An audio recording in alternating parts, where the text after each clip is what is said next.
this is where we are then in our sessions here, number 3. And so we'll begin by looking at the idea of contextualization, which obviously has to do with context, we'll see how this works out. Begin by saying a little bit about what we might call barriers of culture. The mission of God has always been about God reaching out to people. We saw it in the garden. He reaches out to Adam and Eve. He reaches out to, even subsequent to that, he reaches out to Cain, following the incident with Abel. He reaches out to all sorts, to Abraham, to Isaac, to Jacob. He reaches out to the nation of Israel in numerous ways throughout centuries. He reaches out through the nation of Israel in the person of Jesus. They become the vessel through which he reveals himself, and he reaches out now in Christ and through his people to the world today. But reaching out, by definition, implies reaching beyond ourselves to others who are not us, but with whom we wish to connect with our outreach hand. So there's a sense of reaching out beyond our own selves, as God has reached out beyond his self. And so we might, for example, picture Jesus reaching out to and touching a leper. It's a very profound picture of God reaching and touching the untouchables.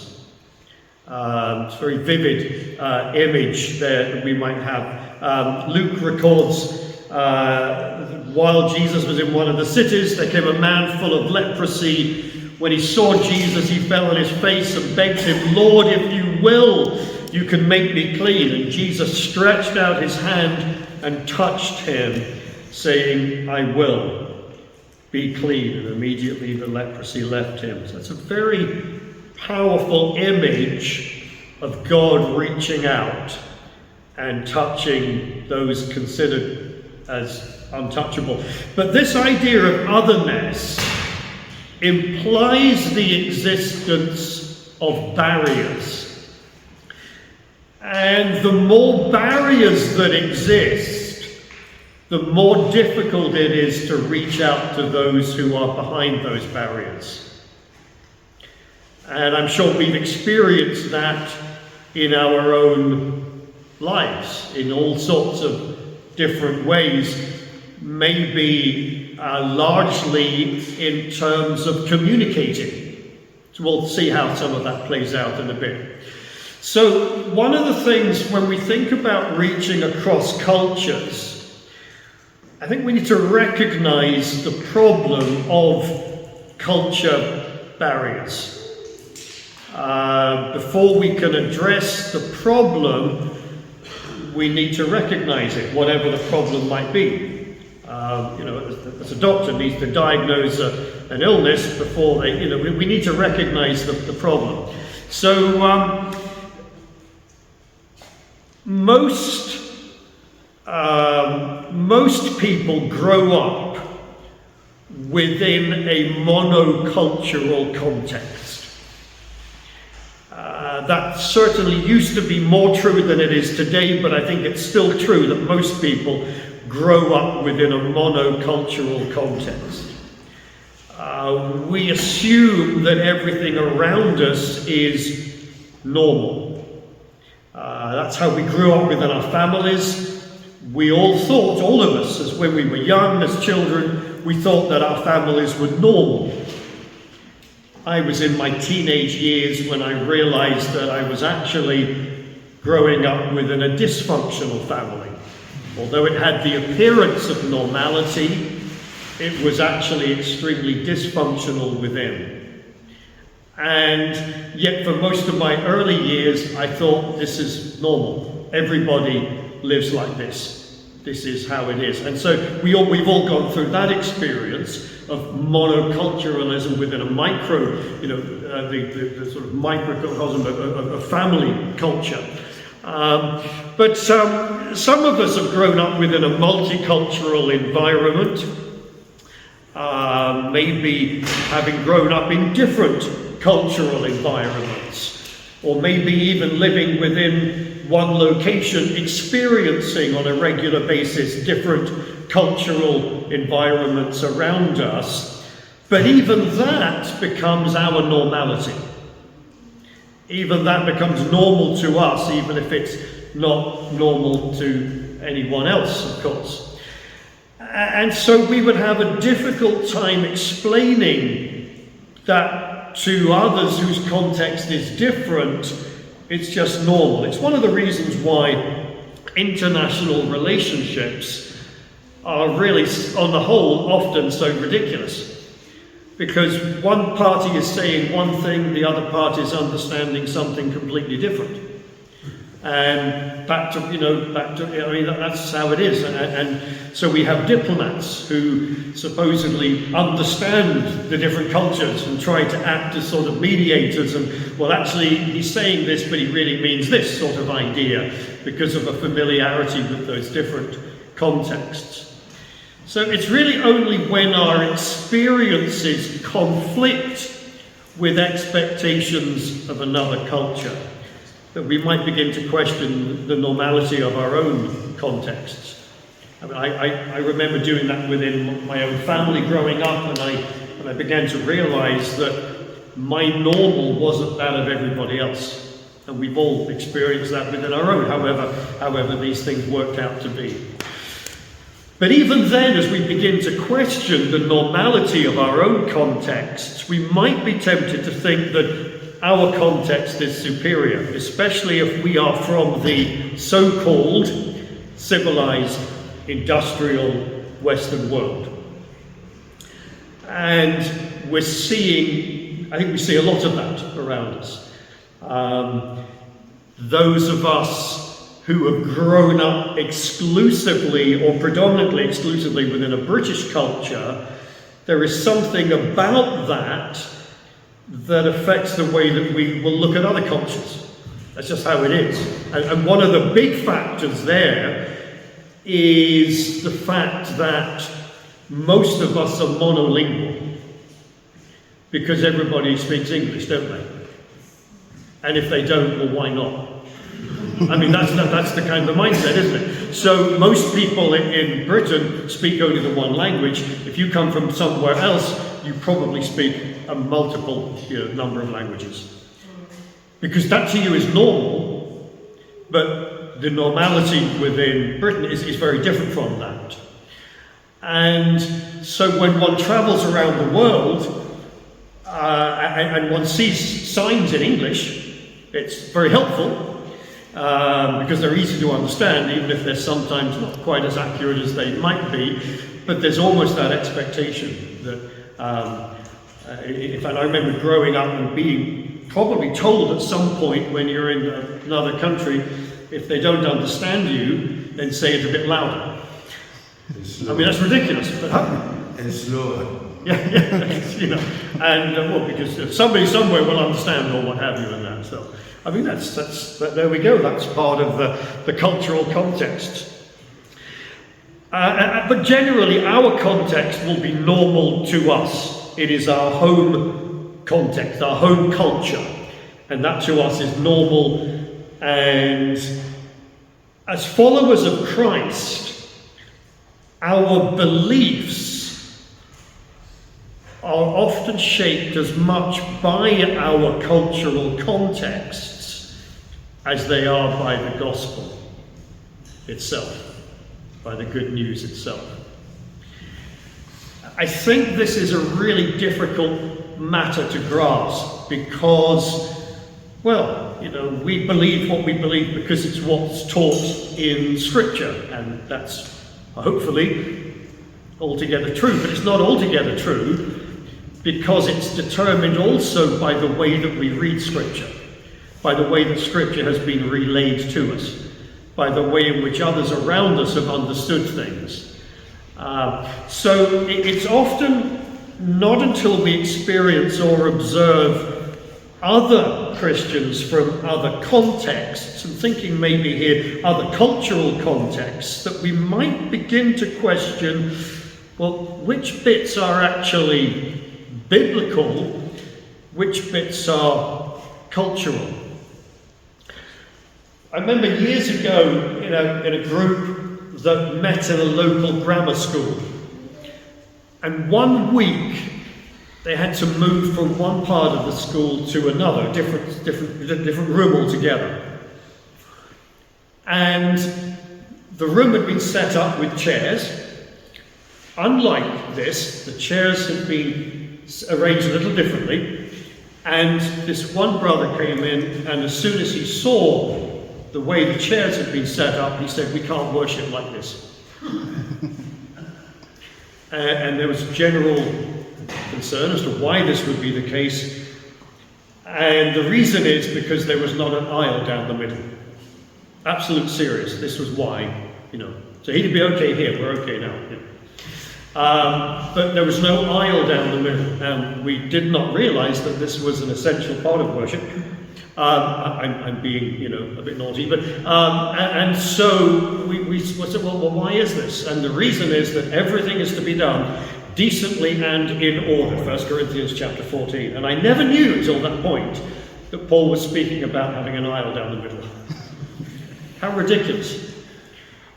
So, that to me is a very obvious example of how the cultural influences. This person had grown up within a very established kind of congregational setting where presumably every meeting place he'd ever been to had an aisle down the middle, and the idea of worshipping God without an aisle down the middle just couldn't be done.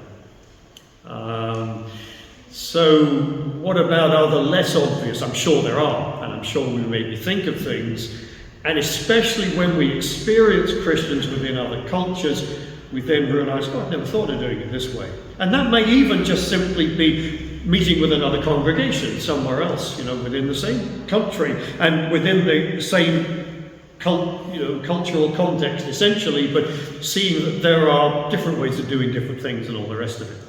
So these areas can be of contention, but they should be addressed if we're going to be effective in communicating the good news of Jesus to others who are not of us. The less culture we convey, the more good news we communicate. And the fewer barriers there will be, the more effective will be the message that we bring. So just as an illustration here is a believer, this is you, this is me, and we're reaching out to another. And that all looks very straightforward. But the other has all of these cultural barriers around them. And so we think, well, how can we get through to this other person? Because their culture is so very different from ours. And we often think about that without recognizing that we too have cultural barriers around us. And so we're not only needing to permeate across the barriers that others have, but also we're needing to escape from our own in order to be able to effectively communicate with someone, with other people. And so this is kind of where we want to look at this idea of contextualization of the gospel. As the barriers, of course, these barriers rarely are static. They're changing. And they're changing within society as a whole. And we need to understand those changes if we're going to understand why people might no longer be as ready to listen to what we have to say as perhaps they once were. Because the times have certainly been a-changing.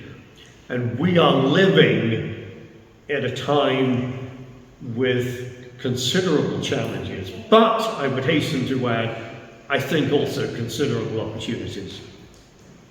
But we need to learn that not only are there barriers that others have created, we also have created barriers around ourselves, and we need to remove as many of those as we can. So what might be some of the barriers that divide? What are some of the barriers that exist? Cultural barriers that exist between people or even groups of people that we might have experienced. Ideas. Some of them are blatantly obvious. Yeah? Yeah. Punctuality. Interesting. Okay, so an awareness of timekeeping. Okay? And there are some cultures in which that is particularly important, others in which it appears to be of no importance whatsoever. And a lot of that might have to, there may be a lot of historical reasons for that. It wasn't until, I believe this is quite correct, it wasn't until the advent of the railway that the whole nation here, where trains all began, recognized the need to all exist on the same time scale. Prior to that, it could be whatever o'clock it was in London, it would be 20 to the hour down in Cornwall. Because every local place set its time according to the position of the sun at midday or what have you, set its time according to where the sun was in the south. But the advent of the railway, everything had to be consistent, and that, so for timetabling purposes and all the rest of it. You go to Russia, travel across Russia, all the train times, wherever you are on Moscow time, even when you're 7 time zones away. Always that standard and that. So when it comes to our own personal life, we have grown up within a culture where time is specific. It's 5 past means 5 past. It doesn't mean, sometime in the afternoon or what have you and that. So punctuality, okay. Other obvious ones, barriers. Dress code, okay, yeah, okay, right. So that sort of custom or what have you, and even that, of course, there are many, many different. Let me just throw some out here for the sake of time, if I may. Language we've already mentioned as being an obvious barrier, and not just language, but accent. I'm afraid as I've got, a little bit less young than I used to be, my hearing is not as good as it once was. And sometimes on the telephone where I cannot see the lips of the person, I have some trouble. I have to say, could you repeat that, please? And nationality, of course, and all that goes along with that. Class. Higher classes, lower classes, and what have you, and that they can prevent, and politicians, of course, depending on who they're speaking to, either want to sound as common as muck, or they want to sound as posh as whatever, and that sort of thing, all in order to try to recognize those things. Skin tone. I've got to say, and I'm not intending to be controversial with this at all, I don't like the designation of black and white. I don't like it, okay?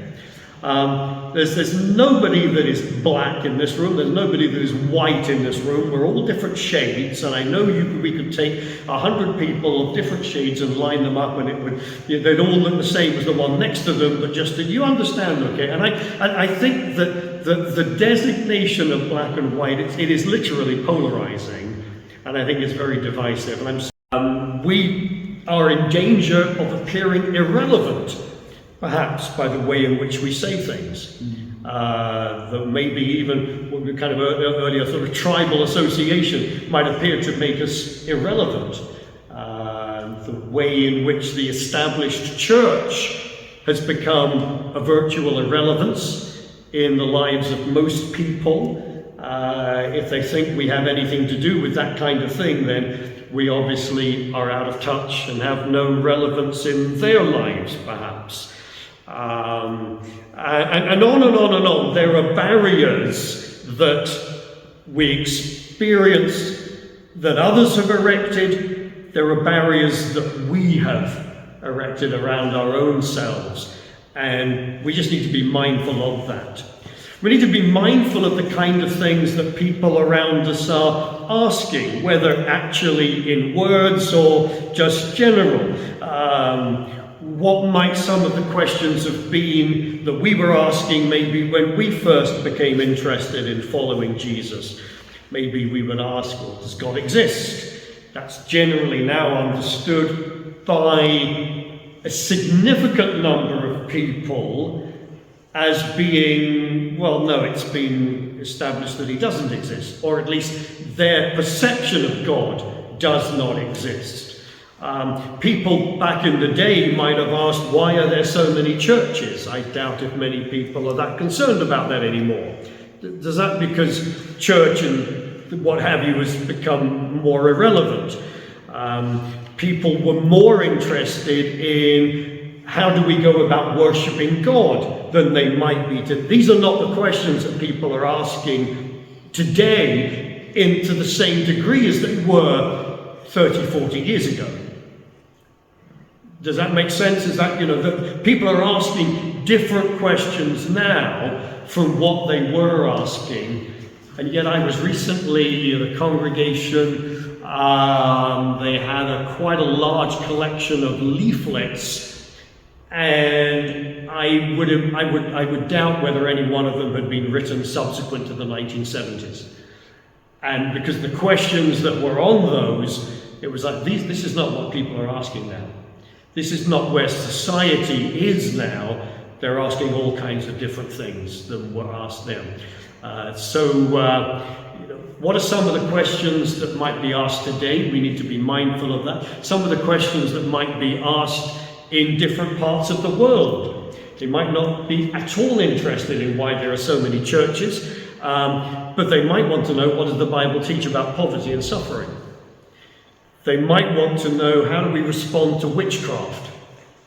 They might want to know, is it okay to worship our ancestors? Those are the things that may be of concern to them in different parts of the world. So what are some of the questions that might be asked, maybe particularly by young people in Britain today, but in general? Well, we come back to that a bit later. I want to very quickly run through some social trends I've got in the past 40 years. So I'm going to make a confession here. I have not recently updated these statistics, where I'm going to just quickly throw some statistics at you, but the trends have most likely, almost certainly continued. Okay, you'll just hold fast, it'll make some sense. So I'm going to look at some significant changes that we have experienced within the UK, certainly over the last sort of 40 years, up until around about 10 years ago.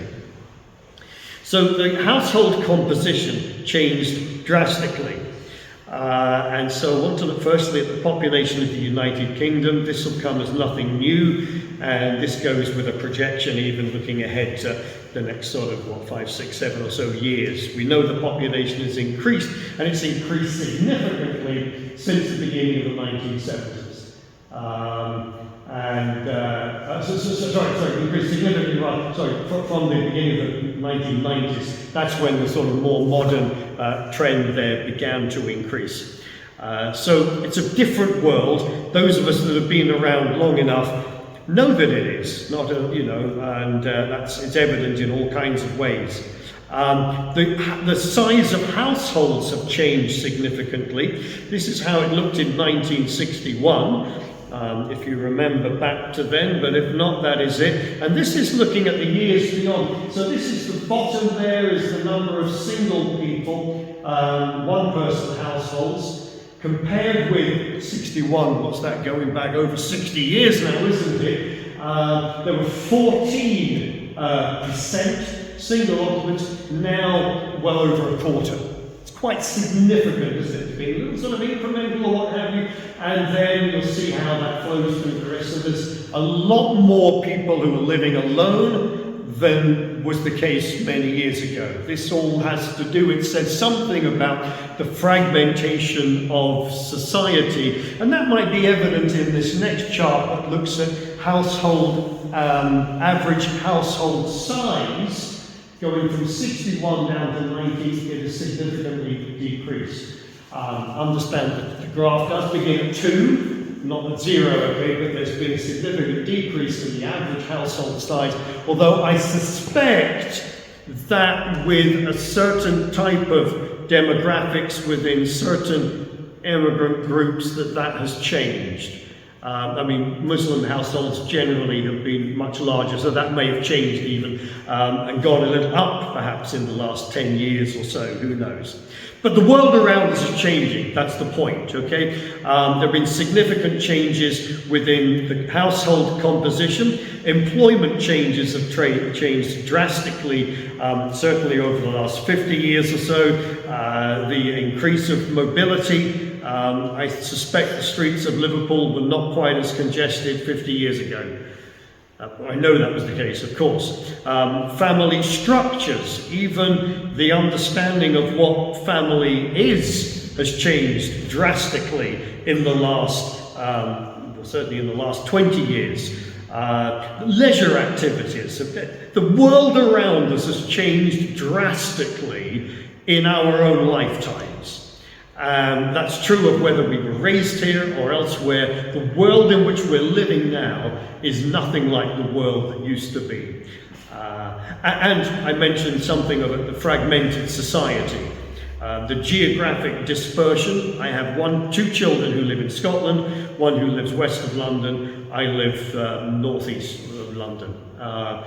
Years ago, families generally, not always, but generally lived and remained within a relatively small geographic area. And of course, the breakdown of family, whatever family is, whatever that means anymore to all sorts of people. We could say something of neighborhoods and networks, of how that has changed, particularly with the introduction of unsocial media.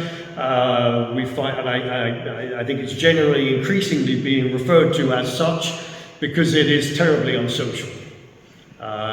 Everybody's sitting around. I was at a railway station earlier this year. Everybody I could see, and I'm thinking there was at least maybe 30 people all looking on their phone. So I had to get mine out, of course, so that, you know, and nobody was talking to anybody beside them. You go back years, we'd have been talking to each other because that was it. But now we're having conversations with people on the other side of the world. And that has become our friendship circle for many people. Not their immediate physical circle, but it's completely different. And that has a very significant effect when we look at our outreach. Very significant. So into the 21st century, what has happened? We're now living within a relatively godless society, but one might ask, is secularism bad news for the good news? Or is there some, well, we are now well on the road to postmodernism if we haven't yet fallen off the end of it.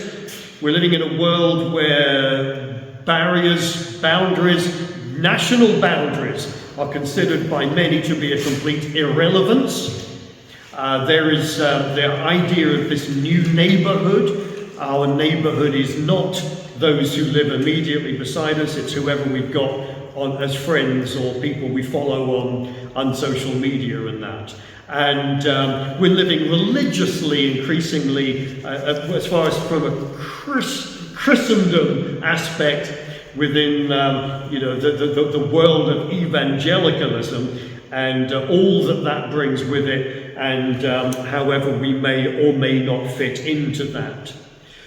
However, the message that we wish to convey, with all of these differences going on, all of these barriers that exist, the message has remained unchanged. We have an unchanging message for a changing world. As Paul would write to believers in Rome, I am not ashamed of the gospel. It's the power of God for salvation to everyone who believes, to the Jew first and also to the Greek. And the message hasn't changed one iota. Isn't that amazing? A world that is changing at rates that are more rapid than ever known before in the course of human history, and that is not an exaggeration. We have a message that is unchanging. And people, well, there we go. So, the message hasn't changed, the audience changes constantly, all the time, And we need to reconsider constantly the means that we use to communicate that message and the context in which we present it. We've got to learn how we can break through these barriers if we're going to be heard, if people are going to have any possibility of hearing. So this brings us on to the idea of contextualization. And when we think of contextualization, it is essentially the rationale. The rationale behind contextualization is the recognition that the more barriers there are between the people of God and those to whom they are reaching out, the less likely they are to respond. So here's that diagram again that we saw of ourselves. There we go, we're reaching out to others, and here are all the barriers that we mentioned. There we go, or that we saw there. And I've just listed some that we made reference to a little earlier, so there we go. In its simplest form then, there we go, that's sort of where we're at. So in its simplest form, contextualization is the presenting of the good news in ways that relate to the culture and context of our listeners. Simple example, when Jesus was teaching, what was one of his most favorite methods of teaching? Yeah, stories, parables, yeah. He used things with which everybody could identify. Sometimes we have to explain them, but those things didn't have to be explained. At least the simple elements within the stories, they were things with which everybody was familiar. Paul goes to Athens, Acts chapter 17. He sees this altar here to this unknown God that he uses as a starting point. And that they can relate to that. So presenting the good news in ways that relate to the culture and the context of our listeners. And to do that, we need to understand other cultures. We need to understand other people's contexts. But in more radical hands, contextualization involves the reinterpretation of the good news to meet the same perceived needs for which it was first delivered, but within a totally different context. And so we see, I mentioned a little bit earlier about Augustine going to Canterbury and trying to win over the pagans and trying to adopt some pagan elements and sort of Christianize them. A lot of elements surrounding, well, the idea of Christmas, Easter, and even infant blessings possibly came about through a process of assimilating with pagan ceremonies already in place. The desire that some have to change the way that we worship in order to be more appealing to a world that is obsessed with entertainment.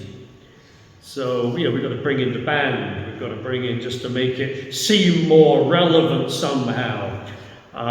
One of the big issues today, the gender confusion. And before that, the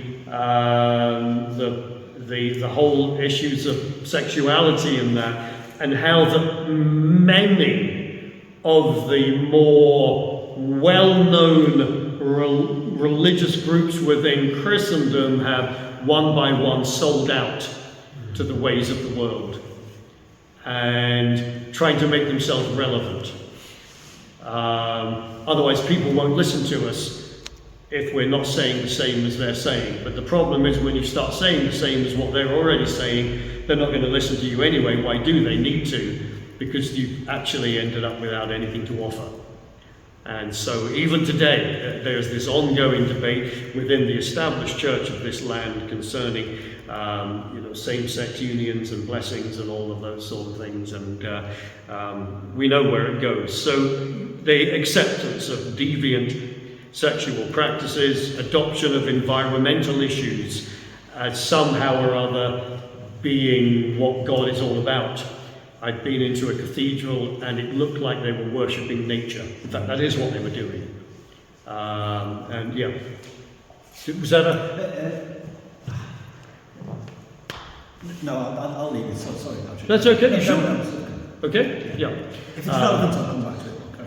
Sorry? If I think it's relevant, I'll come back to it. Okay, that's fine, sure. So this idea of contextualization, of seeking to be relevant,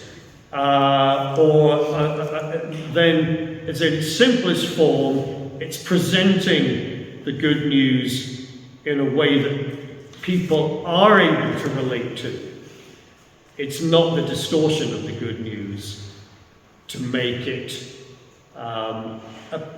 it's seemingly more palatable. Now I'm going to put up a number of diagrams, and let's see what time we've got. Okay, we're going to rush through these probably, but they may, or then again may not help. But hopefully they will help. Okay, so first of all, the idea of non-contextualization. The view that is held, this is the illustration here. So the view that is held by monocultural people, that is largely unaware of their own culture because it's completely normal, and unaware of the effect it's had on their lives and thinking. So the gospel is seen by them within a monocultural mindset. The gospel is seen as being without cultural influence.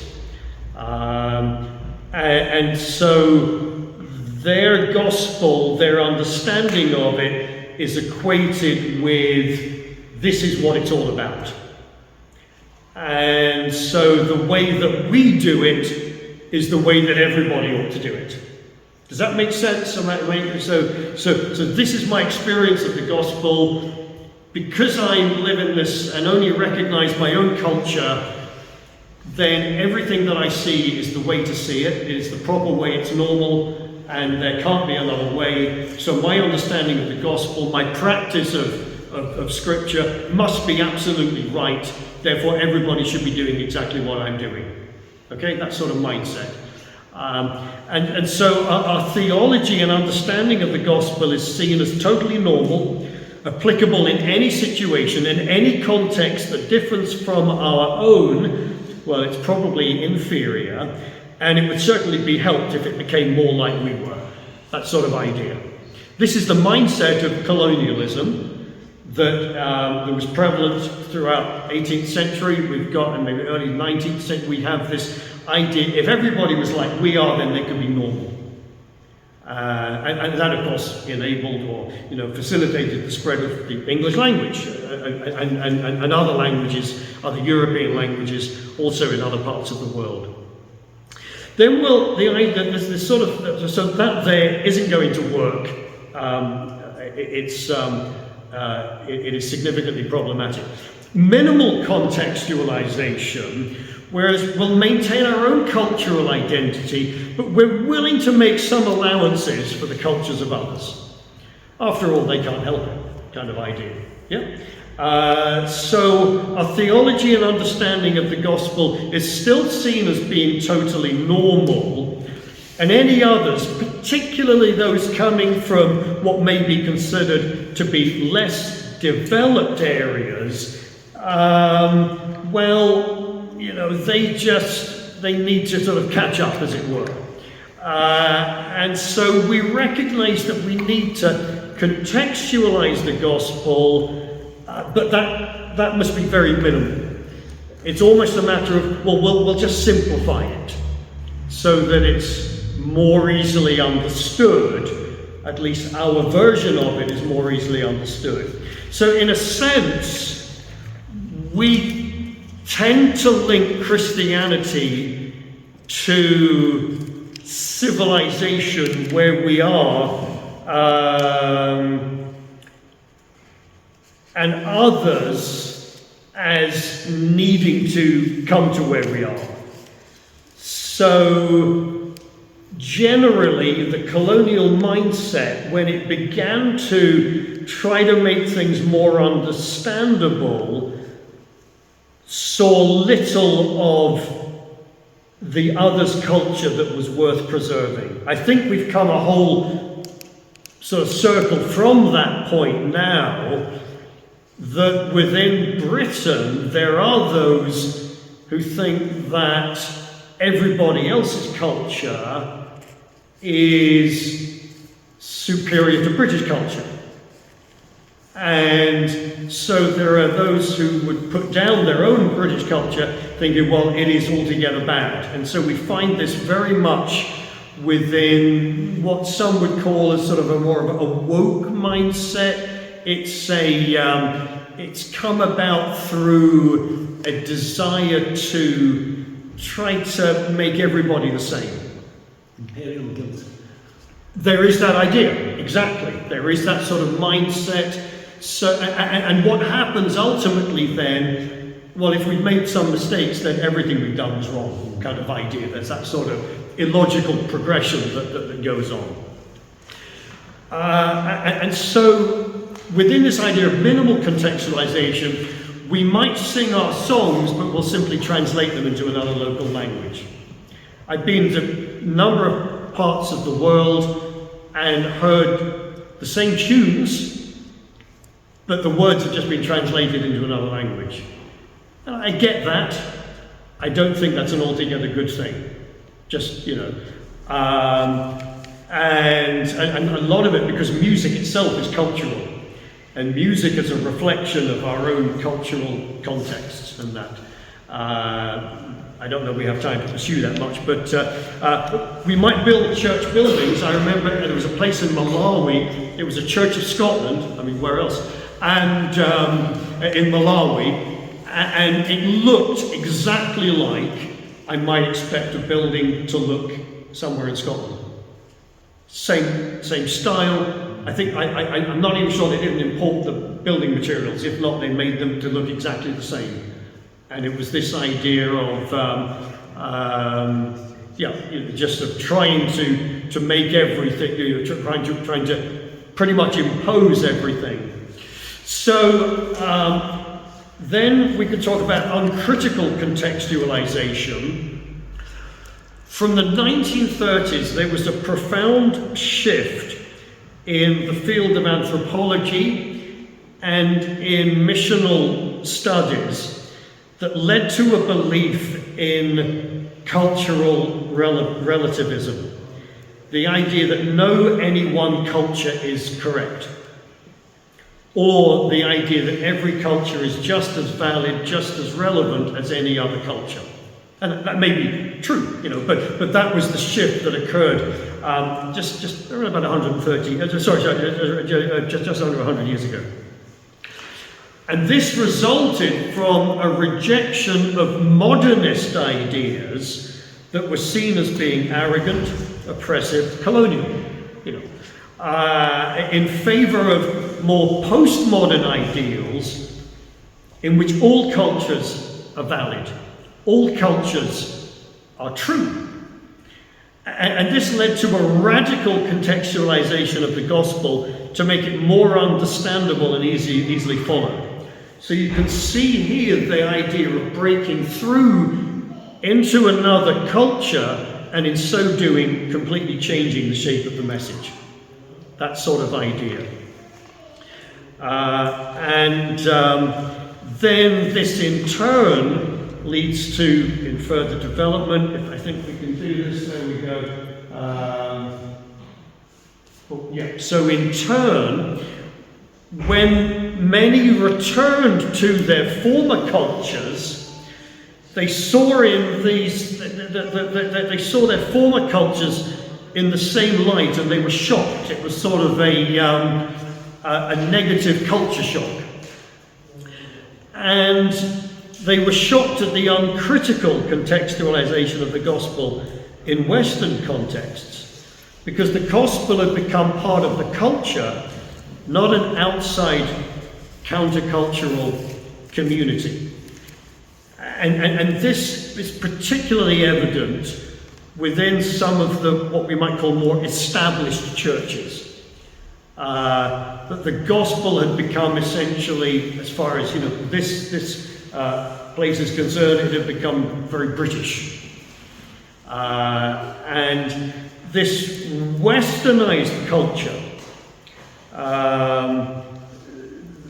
had so permeated the gospel, but it was seen as being the pure gospel, even though time has now moved on. So we find a sense in which there are many who would hold on to a gospel contaminated by culture, but contaminated either with a past culture or with a culture from a foreign land. And it's like trying to fit that square peg into a round circle kind of idea. It just didn't fit at all. And so, let's then look at, I'm mindful of the time. I want us to make sure we get our last session in. We're okay, just about okay. Are we doing okay with this? We think this how the way in which culture affects our understanding, and then when we try and cross cultures with that, we end up with a bit of a mishmash of all kinds of things. So a more critical context. Oh, sorry. In the end, this is going to end up looking like this. We're trying to. Everything becomes quite. We end up bringing back the old understanding of gospel with its cultural attachments, and it just no longer fits. It's no longer relevant. I think this is one of the reasons why some of the more established, and we might even sometimes find ourselves falling into the trap, holding on to an understanding of good news that just doesn't make any sense whatsoever to the world and the culture in which we're living. Because it was, in essence, grew out of a culture that no longer exists. And that may be seen in a number of ways. It might be seen in the ways in which we address different issues in a way that was relevant 50 years ago, but it's no longer relevant today. And that may be particularly in the area of matters of sexualization, and certainly in the areas of gender, which certainly wasn't an issue 50 odd years ago, at least certainly not to the extent in which it is now. And trying to, and even in areas of maybe creation and scientific evidence and what have you, using some of the same arguments today that might have been used so long ago, the things that were once important are just of no relevance at all. And so we find this. So when we think of critical contextualization, arising from concerns that the sort of radical contextualization that has caused the good news in some cases to become completely captive to the cultural context. It's led to a more sort of critical approach. And central to critical contextualization is the understanding that the gospel cannot be equated with any contextual expression of it. Any contextual expression of the gospel is not the pure gospel. It is the gospel plus. This was radically seen in the early days of the way, when the Jews took a hold of the good news of Jesus and they applied their own cultural take to it. And that simply didn't work within a Gentile world. And a lot of the writings we find in Galatians and in Romans, Paul is essentially advocating for a non-contextualized gospel, the pure gospel. In fact, he begins his letter to the Galatians with this idea, you've been caught up with some other gospel. Because they have made it, they have shaped it, they have understood it within their cultural context in a way that simply didn't work within the Gentile world. So the idea that the gospel cannot be equated with any contextual expression of it is also true of the gospel and the context in which it was first revealed. But none of us meets the gospel by itself. We only ever meet it within a local form, that is, within a form that is conditioned by history and culture. All of our experience of any aspect of the Word of God, we have experienced it within our own cultural contexts. When God becomes man, he became man within an historical and cultural context. All special revelation from God comes within a human context. It was always intended to be that way. And that might have something to say about the way that we seek to communicate the gospel to others. God always communicated within the context of relationships, and relationships always exist within a cultural context. So our responsibility is to understand the heart of the gospel altogether free from cultural constraints. And then to try to share that in forms that are understandable to the contexts around us without making the gospel captive to any of those contexts. And I think that's a huge challenge that we face. And this, first, it's to simply understand the purity of the gospel without all of the trappings, whatever trappings they may be. The good news of Jesus is essentially a very simple, very straightforward message. And we need to work hard to grasp a hold of that and then to be able to relate it to others. And so I hope this sort of illustrates that idea. The gospel is not to be captive to any particular culture. It should be and is relevant to every culture, but only when we can present it in a way that is not ourselves captured by our own cultural contexts. Well, I've tried to cram a lot into a short time with that, even if it only gets us to think about the way in which our understanding of the good news of Jesus might have been affected by our own culture, then that's a good start, perhaps. We haven't really addressed the matter of being incarnational. I'll do that very briefly at the beginning of our next session, but we will take a little break here and for say 5 minutes. Is that okay? Any